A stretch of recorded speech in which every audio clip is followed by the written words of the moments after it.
তিনজন ব্যক্তির দোয়া কবুল হয়, নবীজি বলেছেন। দোয়া ফেরত দেয়াই হয় না, দোয়া করলেই কবুল। একজন হচ্ছে বাবা যখন সন্তানের জন্য দোয়া করে। 2 নাম্বার, যখন কোনো মুসাফির মানে সফর করছে যারা আল্লাহর পথে বা মুসাফির, তারা যখন আল্লাহর কাছে দোয়া করে, দোয়া কবুল হয়ে যায়। আরেকটা দোয়া হলো মাজলুম, কারো উপর জুলুম করা হয়েছে, এই মাজলুম যখন জালেমের বিরুদ্ধে বদদোয়া করবে তখন দোয়া কবুল হয়ে যাবে।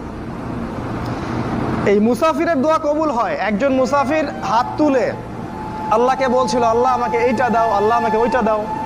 আর আমাদের নবীজি দেখে বললেন যে মুসাফিরের দোয়া কবুল হয়, কিন্তু এই ব্যক্তির দোয়া কেমন করে কবুল হবে যার খাবার হারাম, পানীয় হারাম, পোশাক হারাম, সবই হারাম। মানে রিজিক হালাল না হওয়া পর্যন্ত ইবাদত কবুল হবে না।